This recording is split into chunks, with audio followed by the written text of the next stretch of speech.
Okay, so welcome back to Funeral DNA, our podcast series that analyzes the unique components, trends, innovations, and services that make up the funeral industry, or as we call it, Funeral DNA. So today we have on two guests, Kim and Cherie from Hospice Northwest. So thank you guys for stopping on today. Thanks for having us. So give us a little bit of information about yourselves and how did you get started with Hospice Northwest? Sure. My name is Cherie Koch, and I'm the Executive Director of Hospice Northwest. And to be honest with you, about 3 years ago, there was an ad about this position that literally jumped off a page or off the computer at me.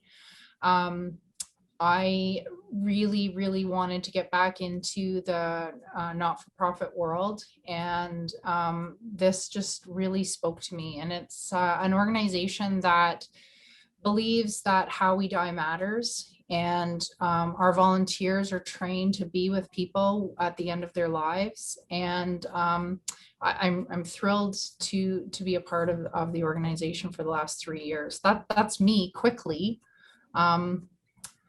Kim? So I came on to Hospice Northwest and joined the team here a couple of years ago. And how I kind of came to be was Cherie kind of recruited me from the university. I was in research and I was researching education on palliative care. I had worked in palliative care education for about 10 years. And, working one-on-one with people has always been part of me. And Cherie had asked me to come on to the team to develop a grief support group for Indigenous people. So coming on here and developing this group, part of their Hearts and Hope program. So another part of Hospice Northwest is they do a lot of grief support for community members, and they offer grief support to community members free of charge, which is, unheard of in this day and age. And it's something that spoke to me on so many different levels, especially from a holistic approach to palliative care, where we're looking at the emotional needs, the mental needs, and the spiritual needs of people, not just the physical needs, especially at end of life. So coming on and being part of this team has been very impactful for me, not only in my professional life, but in my personal life as well. That's beautiful. So is there a little bit more information that we could get about how Hospice Northwest started? I've heard a little bit about the origination of the program that you're helping to lead, which sounds absolutely lovely, but sort of a more broad picture. Sure. Hospice Northwest, I started, I believe now about 34 years ago as an organization called Via Vitae, started by volunteers who realized that there was a need for some people, in hospitals or whatever, that were dying without anybody. And so it started as that name, and about 3 or 4 years into Via Vitae, they got some funding and they renamed themselves Hospice Northwest. And it started with a part-time executive director, I believe. The organization started with one part-time employee, sorry about that. And it now has, we are 7 employees strong, fast forward to 2021. And grief and bereavement is a big part of what we do. We have between Thunder Bay and 5 community partners in the region. We also do our services out there. We have, I think, 170 volunteers that do this work, and we are a hospice without walls. So our organization and our volunteers can be with somebody at end of life, wherever their end of life case might be. So in a long-term care home, in a person's personal home, at a hospital setting, if that's where the person is choosing to die. And also in the last couple of years, we're also starting to get ourselves involved with, and the pandemic has certainly held us up a little bit with this, but we're starting to get involved with the vulnerably housed, and even people that don't have housing, we're trying to support as well. So it's a growing organization. We're very proud of the work that we do. A lot of people ask our volunteers, is it not sad, the work that you do? And the response that they always get when people ask our volunteers is no. It's definitely a privilege and an honor to be with people on this journey at the end of their life, and this once in a lifetime opportunity at the end of their life to be a part of it is a privilege and an honor. All right. Well, I was going to ask you sort of what services you offer, but I think you touched on a lot of those. You did speak that there's about 5 different locations or within the region that you guys offer. So what does that region look like geographically then? If you had to sort of pick a start point and a stop point, how much area do you cover? Sure. We're east of Thunder Bay. So we're Nipigon, Scriber Terrace Bay, Manitouwadge, Marathon, and Geraldton. So those are our 5 sort of community partners. And yeah, I think Kim and I have touched a lot on the programs that we offer. There are, the palliative side that we mentioned, being with people bedside. There's also the grief and bereavement, which is a huge part of what we do.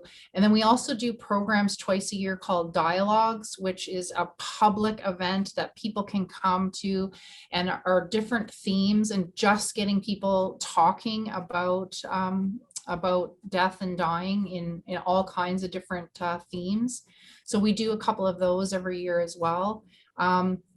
And we also have a program called Don't Duck the Conversation, which is basically a booklet that anybody can have in it. And it really gets people thinking about, if they were to die tomorrow, how prepared are they, or how prepared is their family for that death? So the booklet has everything in it from passwords on your computer to what you want your obituary to say and what you want your funeral to look like and that kind of thing. So it's a really, really good booklet, but it also comes with some training. So there's lots of different programs that we offer that you wouldn't think that we do. So Sure. Thanks for asking that. I did read an article, so I'm going to segue here off of a little question, because you just talked about it, preparing and having that conversation. I read an article here that was done by the head of Arbor Canada, saying that, because of the pandemic, more people at home, but more people started to have this conversation about, pre-planning, and maybe before they would get to the hospice stage or the palliative care stage. But are you seeing that same trend, with that more people are beginning to have that conversation ahead of time now than what they were in the past?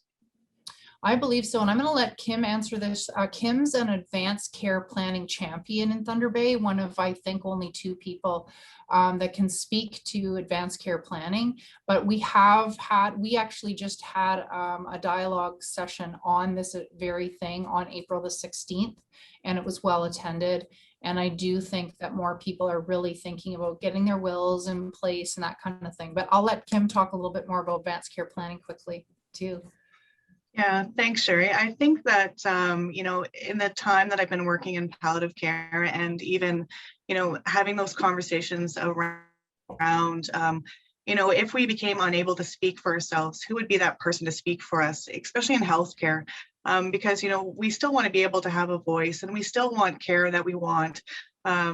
But if we don't have that voice, who would be that person to speak for us? And I think that more and more that, as we're getting the education out there, and as we're speaking to people on the importance of advanced care planning, and talking about those things that are going to come, because 100% of us are going to die, right?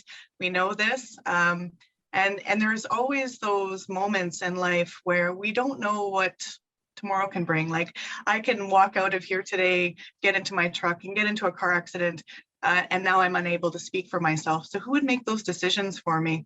And I think the big thing for me and sharing that education with people is that, they need the opportunity to have those conversations, but people don't know what they don't know. And when people aren't given the information, they don't know what conversations to even have.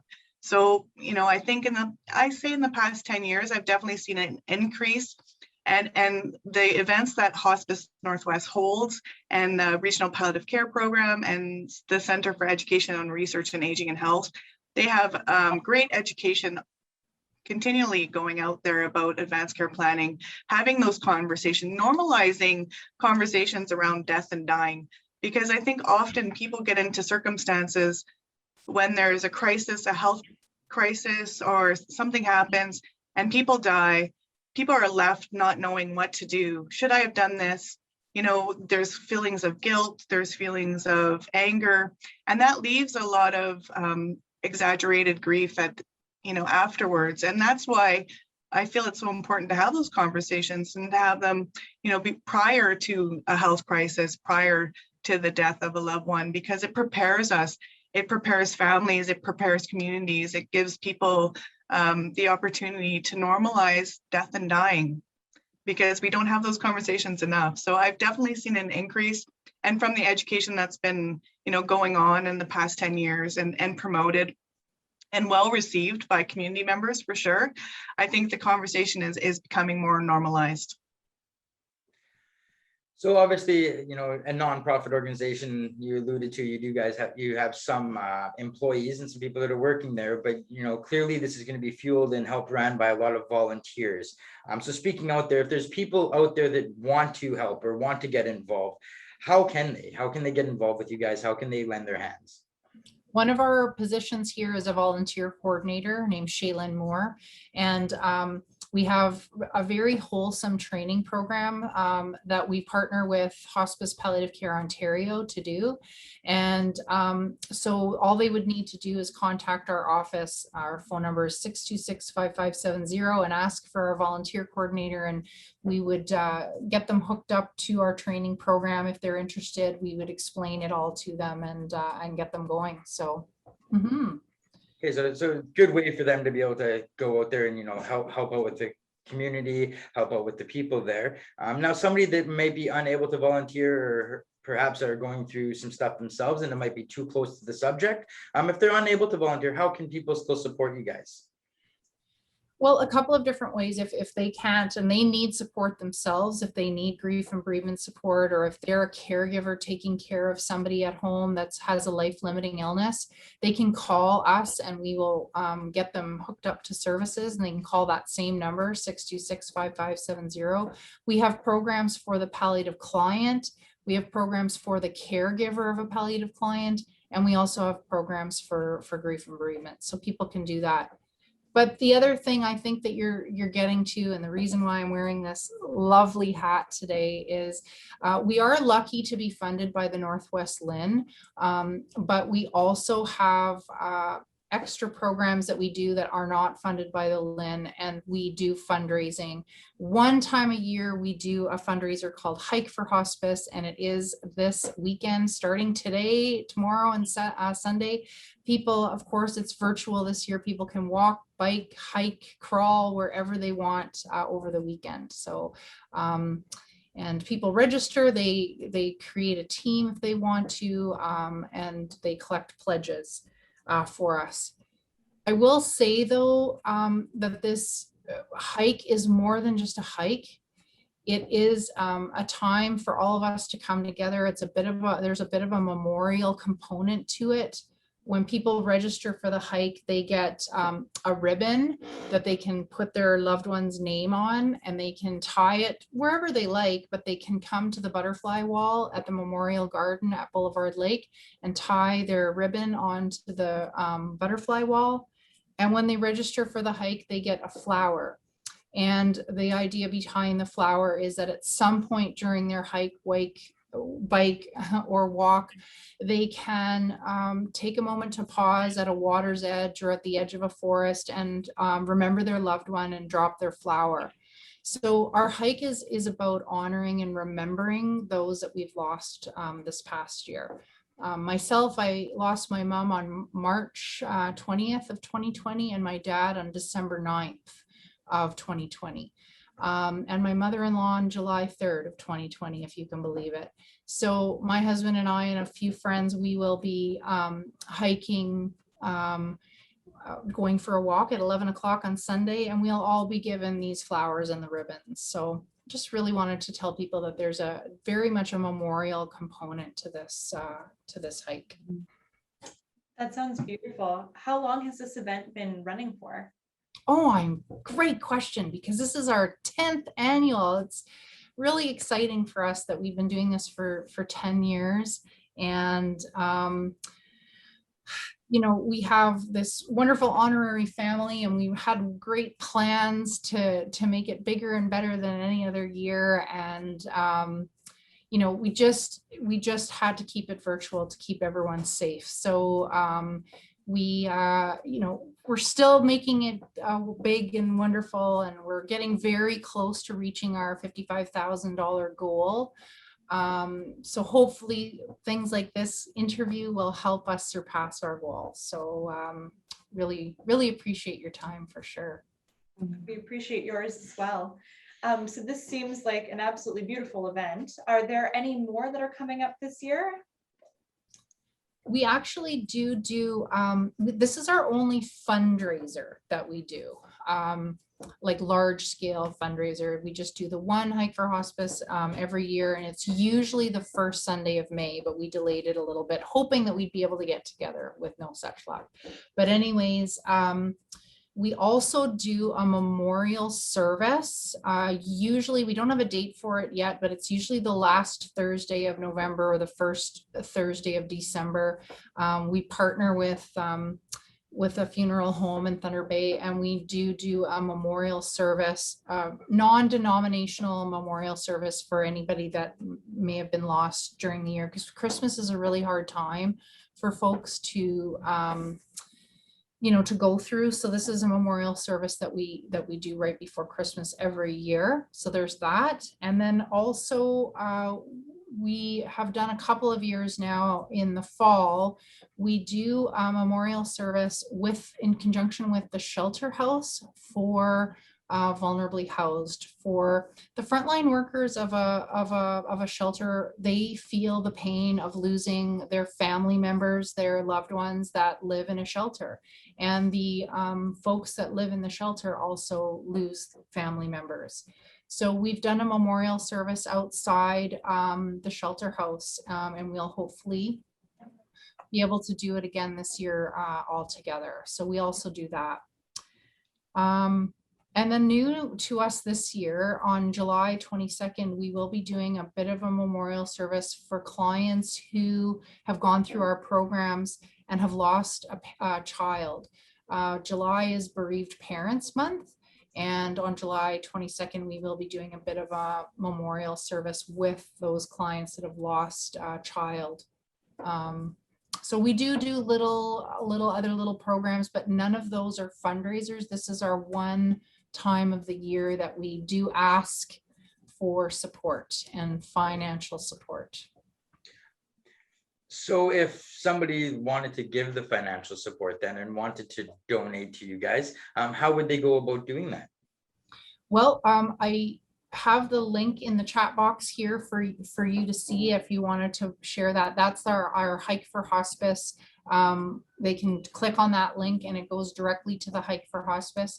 They can look through the list of walkers and hikers and maybe choose a team to donate to, or they can simply donate to the Hike for Hospice through that link. And that's a way to do it. If they don't want to do the link, they can give us a call. We're here today until 4:30, 626-5570.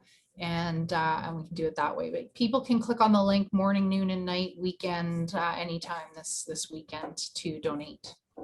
So I know it starts today and it runs all weekend. Somebody like myself, I recently dealt with a palliative care team taking care of my mother, both at home and in her final days in the hospital. And we lost her back on May 13th. If there's anybody like myself there that, really wants to help out, but was a little late to the punch, are they too late to sign up for this Hike for Hospice? Are you still accepting applicants? Can they still go about doing that? Or is this a, plan for next year's situation? Absolutely. First of all, I'm sorry for your loss. Thank you. And no, absolutely, it's not too late at all. The only thing that, because normally, or what we do is we collect pictures of loved ones that are lost and they are included in our send-off video.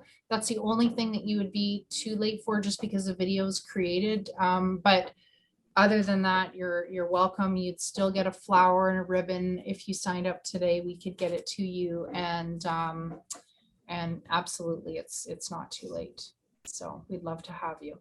Yeah, thank you for that. Hopefully there's other people too that can listen in, might be in a similar situation and want to give back. Absolutely. So we talked about it on COVID, obviously this has had to go virtual because of COVID-19 and protocols, but it's been affecting in all industries, all companies, organizations, nonprofit, for-profit. How has COVID-19 affected your organization, your services, and your fundraising efforts?